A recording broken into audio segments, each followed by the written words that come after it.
आज का टॉपिक है हमारा फ्यूचर इंडेफिनिट टेंस। और फ्यूचर इंडेफिनिट टेंस को आराम से समझिएगा आप लोग, ठीक है ना। देखिएगा बहुत आसान है, बहुत इजी है ये टेंस, है ना। देखिए समझिए future indefinite tense. Future indefinite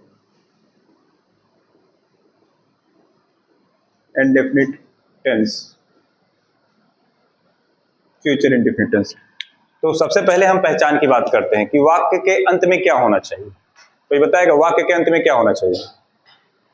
हाँ बताओ। वाक्य के अंत में जो पहचान है, यानी कोई भी वाक्य है, अगर हम इसके पहचान की बात करें,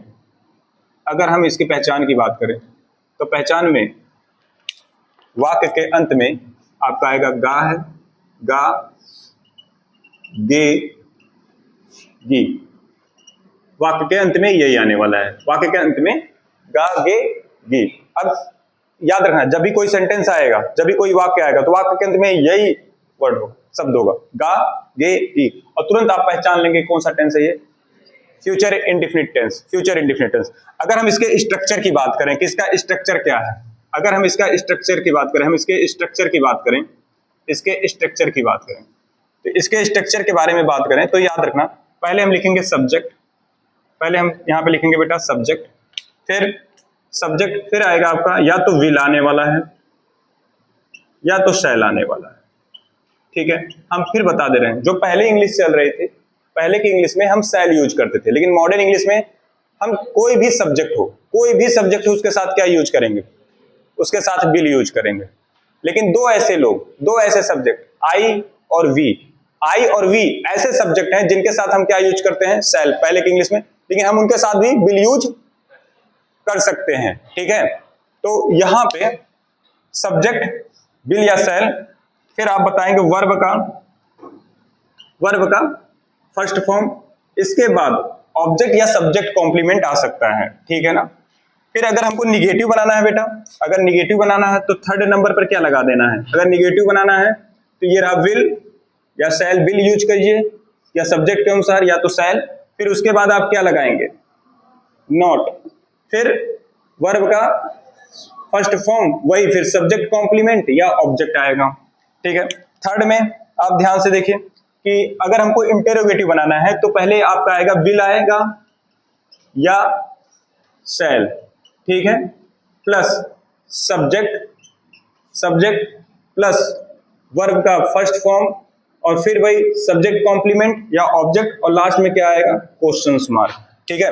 ये जो पहला जो सेंटेंस का फॉर्मेशन होगा, ये नॉर्मल वाले जो हैं, ये जो नॉर्मल वाला है इसको हम बोलते हैं अफर्मेटिव सेंटेंस, नहीं वाला जो आ रहा है, देखिए थर्ड नंबर पे नॉट लगा है, इसको हम बोलते हैं निगेटिव सेंटेंस, ठीक है, निगेटिव सेंटेंस। और ये जो थर्ड वाला आपका आ रहा है जिसके साथ हेल्पिंग वर्ब पहले है, विल और शैल, इसको बोलते हैं इंटेरोगेटिव सेंटेंस, ठीक है, इंटेरोगेटिव सेंटेंस, ठीक है। यहां तक पूरा क्लियर है? क्या क्या बताया फिर से देखिए, फ्यूचर इंडेफिनिट टेंस में वाक्य के अंत में क्या आएगा, गा, गे, गी, ठीक है, वाक्य के अंत में गा, गे, गी। फिर उसके बाद स्ट्रक्चर कैसा होगा इसका, अफर्मेटिव सेंटेंस का सब्जेक्ट, विल, शैल, वर्ब का फर्स्ट फॉर्म। नहीं वाले अगर बनाने हो निगेटिव वाला सेंटेंस तो क्या होगा, subject, will, shall, not, verb का फर्स्ट फॉर्म, ठीक है। फिर अगर हमको इंटेरोगेटिव बनाना है तो विल या शैल, फिर सब्जेक्ट, फिर वर्ब का फर्स्ट फॉर्म, ठीक है। यहां तक हो गया। अब हम इसको एक दो एग्जाम्पल लेंगे और अच्छी तरीके से समझेंगे, ठीक है। लेकिन उसके पहले आप फिर वही चीज आप जान लीजिए, किसके साथ शैल लगेगा, किसके साथ विल। तो यहां पे याद रखिएगा, हमने क्या बताया है, आई और वी के साथ क्या आएगा बेटा, आई और वी के साथ शैल, आई वी के साथ क्या आएगा, शैल, ठीक है। लेकिन मैंने बताया था कि आप अगर यूज करना भी चाहें तो विल यूज कर सकते हैं, ठीक है, हमको दोनों सीखना है। फिर उसके बाद क्या करना है, आपका आएगा he, she, it, name, he, she, it, name, फिर आएगा यू, दे,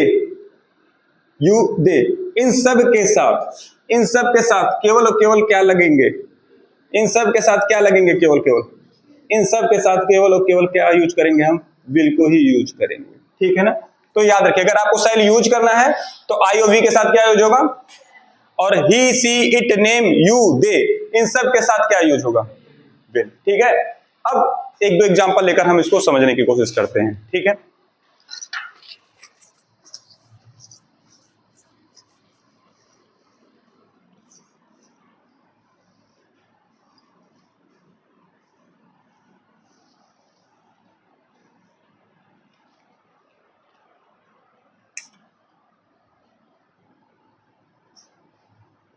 पहला सेंटेंस है मैं जाऊंगा, मैं जाऊंगा, मैं जाऊंगा। देखो सबसे पहले आपको यही पहचानना है कि ये जो सेंटेंस है मैं जाऊंगा, वाक्य के अंत में क्या आ रहा है, यहाँ पे गा आ रहा है। अब मैंने बताया था वाक्य के अंत में जब गा हो, गे हो, गी हो, जब भी आएगा तो कौन सा टेंस होगा। तो यहाँ पे पहले हम किसकी इंग्लिश लिखेंगे, मैं। अब सबसे पहले हम क्या लिखते थे, सब्जेक्ट। सबसे पहले यही लिखते थे ना, सब्जेक्ट। और सब्जेक्ट को मैंने कई बार एक्सप्लेन किया है कि सब्जेक्ट क्या है, काम करने वाला। सब्जेक्ट काम करने वाला, जिसके सेंटेंस में जिसके बारे में बात की जाए वो क्या है, या वह संज्ञा सर्वनाम जिसके बारे में वाक्य में बात की जाए उसे क्या बोलेंगे, सब्जेक्ट। यानी the noun pronoun about which something is said in a sentence is called subject. तो यहाँ पे मैं जाऊंगा, काम कौन कर रहा है, मैं। तो मैं की इंग्लिश क्या होगी, यहाँ पे आई होगा। ठीक है, अब आई आया। अब आई के साथ ये बताइए कौन सा हेल्पिंग वर्ब यूज करेंगे, सेल यूज करेंगे। हम विल भी यूज कर सकते हैं, पहले मैंने बताया था, लेकिन हम सेल आई के साथ क्या यूज कर रहे हैं यहाँ पे, सेल। तो I cell go, I cell गो। ठीक है, अगर हमको इसको निगेटिव बनाना है तो क्या करेंगे, थर्ड नंबर पे क्या लगा देना बेटा, नॉट। तो I shall not go, I shall not go. समझ में आया, गो मतलब जाना। फिर उसके बाद अगर आपको इंटेरोगेटिव बनाना है, ठीक है, तो क्या मैं जाऊंगा, इसका क्या होगा, सेल आई गो, और लास्ट में क्या होगा, मैं जाऊंगा आई सेल गो, मैं नहीं जाऊंगा आई सेल नॉट गो। क्या मैं जाऊंगा, सेल आई गो। ठीक है, फिर से एक एग्जांपल और लेते हैं।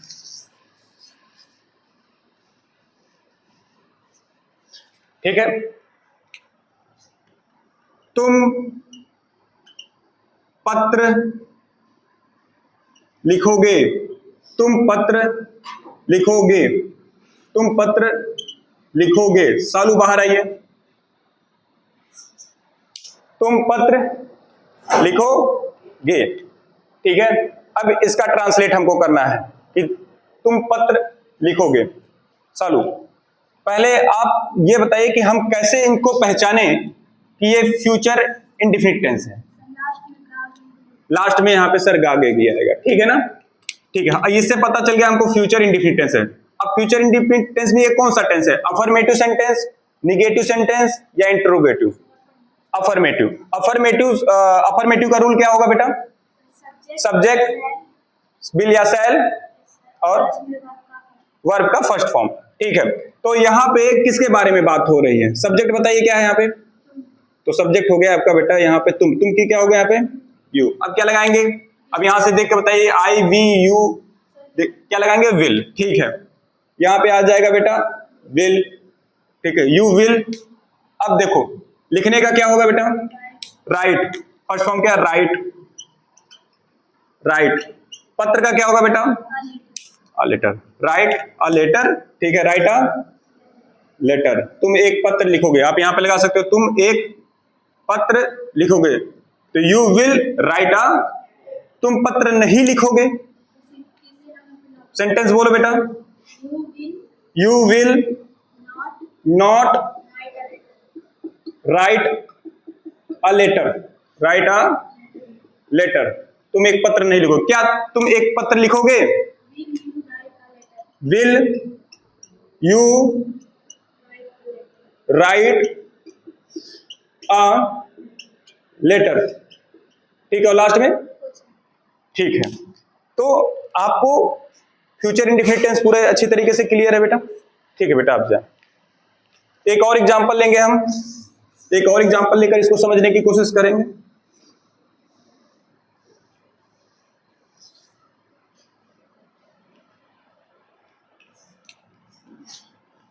तुम टीवी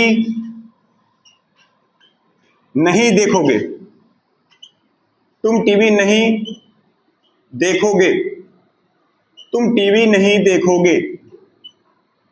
ठीक है, तुम टीवी नहीं देखोगे। तो सबसे पहले आपको यह पहचानना है ये कौन सा टेंस है। ठीक है, खड़े हुइए बेटा, ये कौन सा टेंस है? Future indefinite. ठीक है, लास्ट में क्या आ रहा है? गे आ रहा है। तो फ्यूचर इंडेफिनिट टेंस। तो फ्यूचर इंडेफिनिट टेंस में ये कौन सा सेंटेंस है? Negative. Very good, sit down. ये फ्यूचर इंडेफिनिट में निगेटिव सेंटेंस है। तो यहाँ पे सबसे पहले हम लिखेंगे, यहाँ पे किसकी इंग्लिश लिखेंगे? सब्जेक्ट लिखेंगे। सब्जेक्ट यहाँ पे क्या है? यू। काम कौन कर रहा है? तुम। देखने का काम तुम ही तो कर रहे हो। हमने हमेशा बताया कि एक लाइन में काम करने वाला क्या? सब्जेक्ट या नाउन प्रोनाउन जिसके बारे में सेंटेंस में बात की जाए। तो यहाँ पे यू तो प्रोनाउन है और यही आपका सब्जेक्ट है। ये क्या हो जाएगा बेटा? यू हो गया। अब यू के साथ क्या लगाएंगे बेटा हम? विल। नहीं की क्या हो जाएगी? नॉट। देखने का क्या होगा बेटा? वॉच। और टीवी का टीवी लगा सकते हैं। तो you will not watch TV. You will not watch TV. Okay,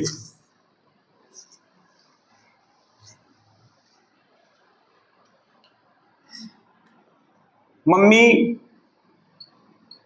खाना बनाएंगी। मम्मी खाना बनाएंगी। मम्मी खाना बनाएंगी। मम्मी खाना बनाएंगी। ठीक है, लो जाता हूं। कम बेटा, यहाँ ये बताइए कि ये कौन सा टेंस है?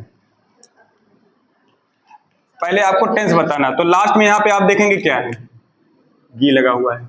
ठीक है, हमने यही बताया था लास्ट में क्या है? वाक्य सेंटेंस के या वाक्य के अंत में गा गे गी जब भी आए तो कौन सा टेंस होगा? फ्यूचर इंडेफिनिट टेंस है। तो ये फ्यूचर इंडेफिनिट टेंस है। ठीक है, तो फ्यूचर इंडेफिनिट टेंस है। तो सबसे पहले क्या लिखे हम बताएं? ट्रांसलेट कीजिए इसे। मम्मी की, हाँ, मम्मी का मदर। फिर इसके बाद नाम आया। अब देखिए ही सी इट नेम जब भी आएगा तो क्या होगा बेटा? विल। तो मदर विल, हाँ, बनाने का क्या होगा बेटा? Cook food. ठीक है, मम्मी खाना नहीं बनाएंगी। Mother will not cook food. क्या मम्मी खाना बनाएंगी?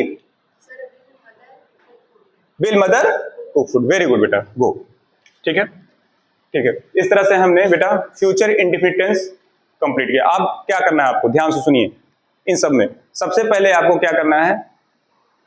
आप इसको लिखने के बाद आप कई मान के चलिए 8-10 सेंटेंस और लीजिए और उस सेंटेंस को क्या कीजिए? प्रैक्टिस कीजिए। इसमें एक वर्ड आ रहा है वर्ब। ठीक है, डूइंग और happening of an action is called verb. आपको वर्ब के लिए ना बहुत सारे सेंटेंस में जब प्रैक्टिस करोगे ना, बहुत सारे सेंटेंस जब आप बनाओगे ना, तो आपको वर्ब क्या हो जाएगा? मेमोराइज हो जाएगा। तो सबसे पहले आप क्या करेंगे? आपको याद रखना है कि आप प्रैक्टिस कितना करते हो। जितना ही आप प्रैक्टिस करोगे, ठीक है, इंग्लिश स्पीकिंग में उतने ही आपका वर्ड जो जितने भी वर्ड आते हैं, ठीक है, आपको उतना सब क्या हो जाएगा? मेमोराइज होगा और आप अच्छे तरीके से फ्लुएंट इंग्लिश बोलना स्टार्ट करोगे। Thank you.